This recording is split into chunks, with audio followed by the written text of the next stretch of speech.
Okay, good morning and welcome. My name is Benita Dimely-Ross and I will be the host for this TLC session, Student Behavior in the Online Classroom, Explorations and Observations, presented by Cynthia Lewis and Michael Kolodziej. We are excited that you have joined us today to hear Cynthia and Michael's presentation. The chat window will be open during the session, so please feel free to participate or ask questions. Please welcome Cynthia and Michael. Hi everyone, good morning or afternoon, depending on where you are. We're gonna go ahead and dive right into this presentation. So before we get to the data, we wanna talk about how we're gonna define behavior. So for our purposes today, we're talking about observable patterns that demonstrate students' interactions with the LMS, specifically certain modalities such as discussions or other kinds of interaction. And with an understanding that the data is just a starting point for understanding this behavior. So, as many of you know, we had eCollege for a lot of years.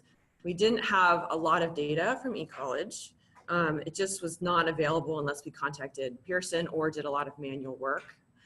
And now we have Canvas, so there's a lot more data. In fact, I would maybe describe it as a data deluge. There's so much data that we're not really sure yet how to extract or harness the information. So we're just at the very beginning of being able to do that.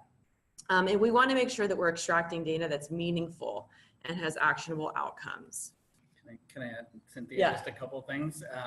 So yeah, I just, to add to that, having been here for a while and dealt with eCollege, and for those of you who have been here as well, the answer to a lot of why can't we often was eCollege. And so it is really exciting to finally have access to so much data. We really, it's funny when we talk about it, Cynthia, because I almost think we complain we don't have enough data. Now we complain we have too much data. Like, what is going to make us happy? I love the too much data, but I think the point there is that we are so early in the process of figuring out what's there, how can we use it. Just because you have data doesn't mean you have information, right? Doesn't mean you have knowledge. And so it's an exciting time, but we also sort of wanted to set the scene today by mentioning that, we call this explorations for a reason. None of this has been scaled. These are our very first sort of entree into these questions. And as we're talking about it, we really hope to engage you all as faculty to tell us and think about what sorts of things do you want to know about in terms of student behavior. So we have this wonderful situation where students, everything they do is captured. And so we can ask questions we weren't able to ask before. So it's just really exciting. And I wanted to just sort of share my excitement. Yeah, definitely. So as Mike mentioned, we start by just gathering little bits of information. And this is really where we are right now. And eventually we'll start to put together a picture. So, what does this look like? And then from that, we can learn what's going on and then really innovate. So we're in that top left. Yeah, we're at the beginning. Area in the very beginning. So today, as Mike mentioned, please ask questions along the way. And Mike is going to talk about some interventions that are going on as well. We're going to show a little bit of classroom navigation data. We're going to show quite a bit of discussion forum data in several formats. We have some information from an ethnographic study, as well as some very large data sets. And when you guys see these data sets, you'll understand what we mean by data deluge. And then we have some data on multimedia behavior, how students sort of interact or watch multimedia in the classroom. And then we have a small exploration of the relationship between participation and grades, and it's a small sample. And just to reiterate, a lot of this data is inconclusive, but it is going to show the potential of what we can do. Okay, so let's start with LMS navigation patterns. So in this slide, you can see sort of a sample of someone's log from a class. So Olivia, who's got a pseudo name. There are 21 spaces shown here, but the log actually contains 73 spaces. It just didn't fit in this slide, so we just trimmed it down a little bit.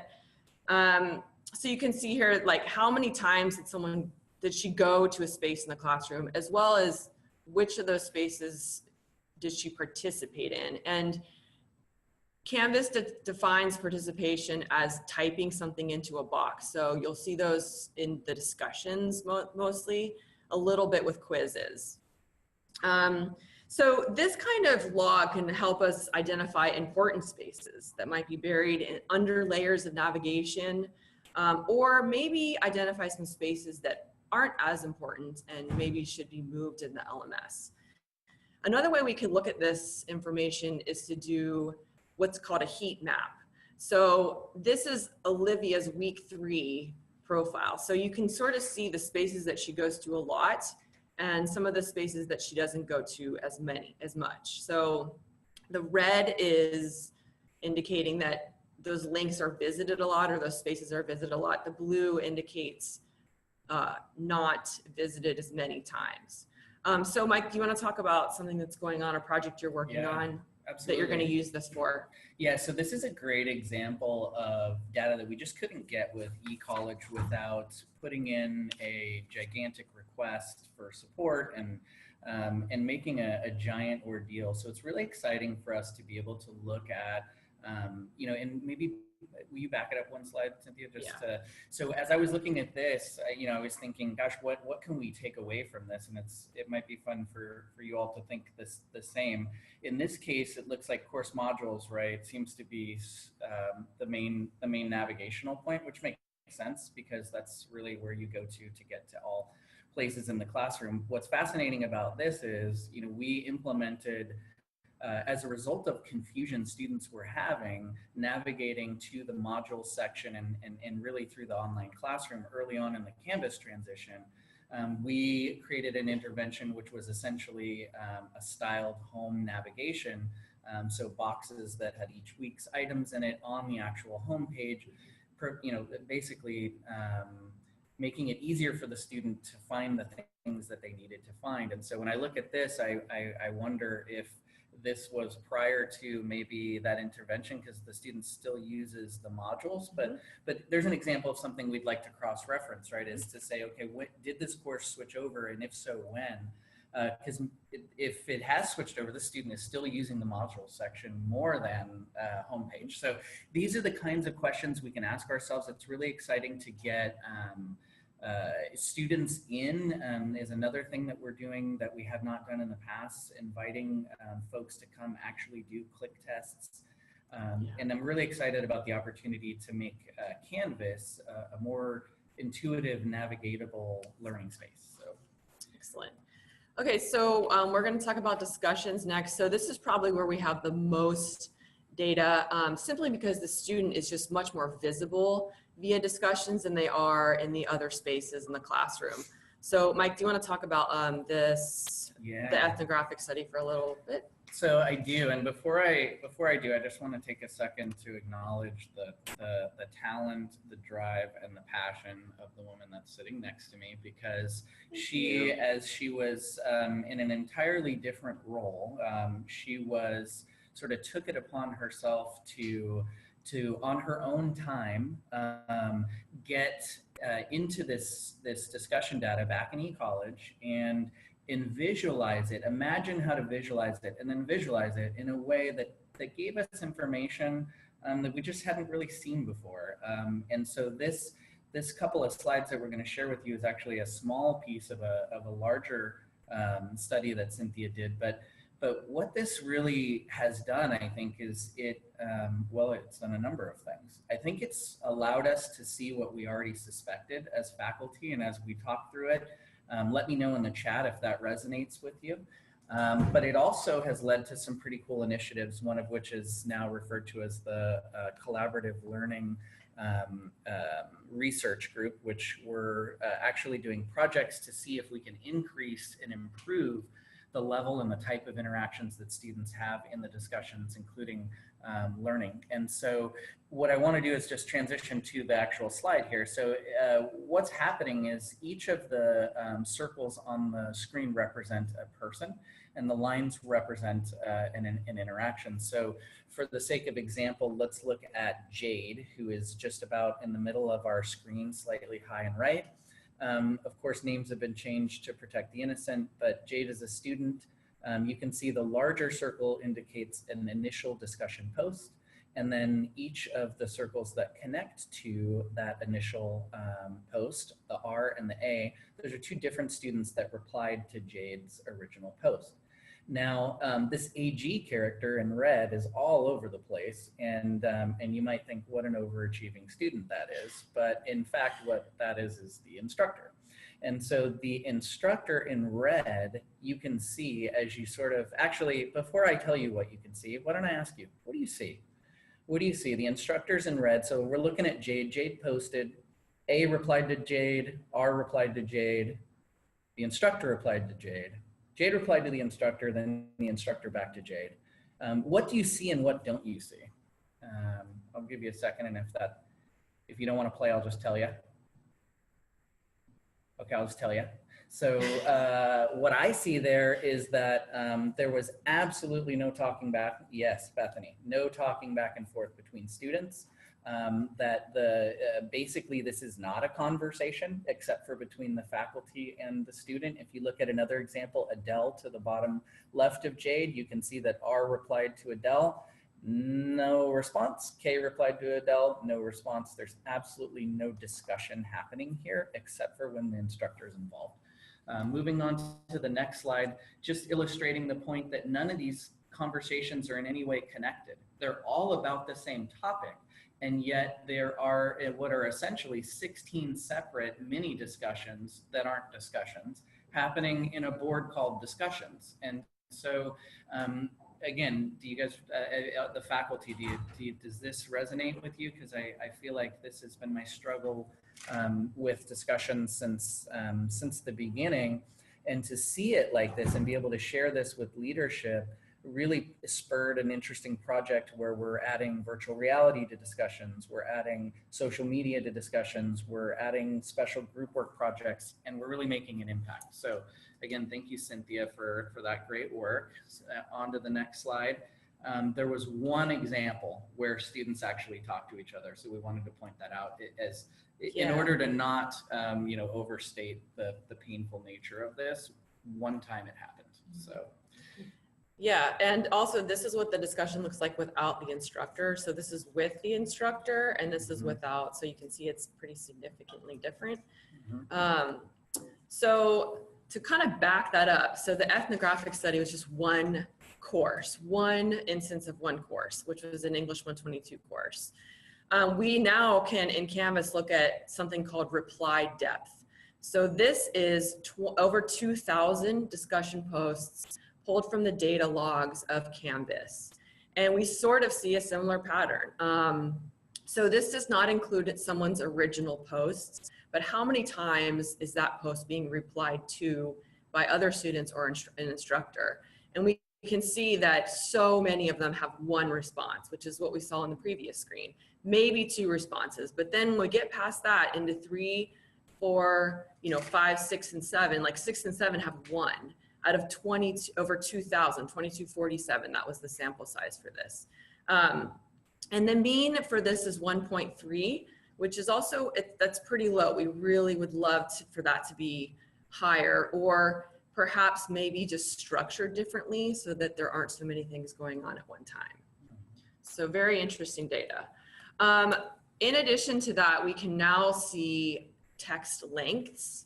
So essentially what this chart is showing is the frequency of text length. And text in this sense is characters, not words. So the minimum was 4, so 4 characters, which is probably like 1 word. Just for reference, a tweet is 180, or now it's 270, right? Yeah. As of like yesterday or the day before. So don't be brief, don't be concise. Yeah, Drag it out a little if you need. The mean for this is 930, which is approximately 204 words. So if our discussions change in any way, we could use this as a benchmark. Like, what is happening? Are they getting longer or shorter? And what does that mean? Again, this is just the tip of the iceberg of exploring some pretty interesting data. Okay, so this is one of my favorite things in the world, is sentiment analysis. For those of you who aren't familiar with what that is, it's basically a way to take a look at a pretty large data set and assess whether it's positive, negative, look at people's emotions. On the next screen, we use the Vader library. I'm sure anyone who's a Star Wars fan is pretty psyched about that. So I wanted the Yoda dictionary, but she said no. Nope, gotta use Vader. In charge. But it's kind of fun to look at. Okay, so this is probably the biggest data set we've pulled from the LMS. So this is 16,000 discussion posts. And this is really looking at the words in the discussion post. So it's broken down word by word and given a number. If the sentiment in that word is negative, it's -1. If it's neutral, it's 0. And if it's positive, it's 1. So even though this is a big data set, really all we can get from this is that there's a lot of positivity going on in our discussions, which is, that's good. This is a word cloud of those same discussion posts, so 16,000 discussion posts. Again, it's hard to tell whether this would be useful for really assessing what's going on with student behavior. It probably needs a more sophisticated analysis. We need to take out some of those other stop words like would, like that doesn't mean anything. We also have some information though from another sentiment analysis we did on a much, much smaller data set. So Mike, do you want to talk a little bit about this one? Yeah, although it is work that you did, I'll talk about it. It seems a little odd, but I'll talk, no, I'm just kidding. This is an introductory post analysis for one single section of an English 122 course. And essentially what we took away from this through sort of further analysis is, so this is a mix of all of the words positive and negative, and you can see that what are the big ones, right? Exciting, good, struggle, hope, forward. We sort of get this sense of what is the emotional attitude of our students as they're beginning this course. And you can sort of, slice it and dice it a bunch of different ways, but to look at and break down what are our students starting with. We're designing experiences for people, right? Not chemicals, not numbers, these are people. And so for us to sort of get a sense of at this scale, what is the emotional charge of a conversation is at least interesting. Again, I don't know what we're exactly going to do with it, but in this case, we did some interesting stuff, which is, we'll go to the next slide. Okay, so actually we broke this out into, these are the negative words first, so kind of fun to take out the positives and just see, what is it that our students, where's the angst? There's fear of failure. There's concern about having to struggle. There's a worry about being overwhelmed. There's a nervousness, right? And these are, as you're developing your poster introduction for a course, how impactful to sort of consider that this is the emotional state of the human being entering your class. So going to the next slide, we'll see these are the positive ones.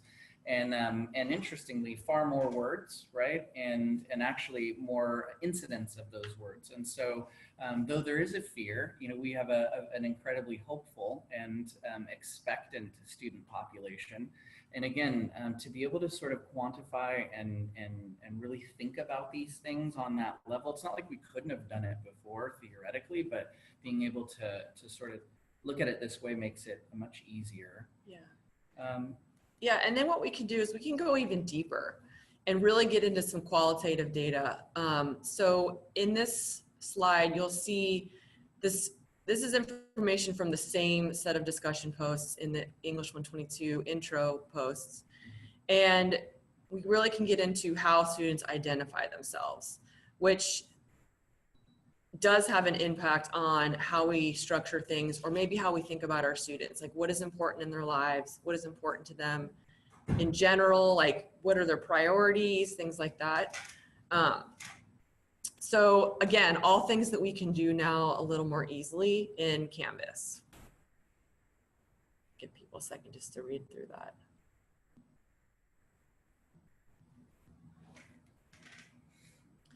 And I agree, May, just to sort of acknowledge that, yep, this data basically confirms what we have experientially sort of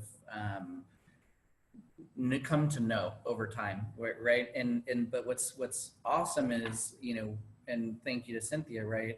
It takes that intuition that we all have and that gut visceral feeling that this is what's going on, and it puts it on a slide so that you can talk to leadership about it, people who make decisions, and try to influence their decision making based on what is a manifestation of what we all already sort of understand. So completely agree. Okay, so we're going to talk a little bit, we're going to switch gears, talk a little bit about some things we've learned about how students view multimedia in our class. All right, so all this data is coming from Kaltura, which is our video platform. Just to take you through what the classifications of videos are. An assignment video is like a how-to video, sort of a step-by-step. A course video is an course overview video. So what's going to happen in the course, usually that's in like week 1 or in some sort of introductory space. A weekly overview video is usually someone talking about what's going to happen that week. And then the need is usually about a concept that relates to what the student is learning in that exact space. And this graph here is showing the play-through ratio, which is essentially how long people watch a video. So you can see from this data that students tend to not watch those assignment videos, like the how-to videos, as much or as long. And they do seem to watch the weekly videos for a pretty long time. So as we put more and more multimedia in our classes, these are things to consider.